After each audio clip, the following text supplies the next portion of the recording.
ప్రపంచ వారసత్వంగా భావించే అరుదైన పక్షి తమిళనాడులో ప్రత్యక్షమైంది. ప్రపంచ మార్కెట్లో దీని విలువ సుమారు 25 లక్షల రూపాయలుగా అంచనా వేయబడింది అని తెలుస్తుంది.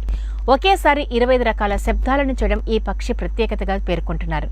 దీని కదలికలను, రాగాలను కెమెరాలో బంధించడానికి 16 మంది ఫోటోగ్రాఫర్లు సుమారు 62 రోజులు శ్రమించినట్లు తెలుస్తుంది.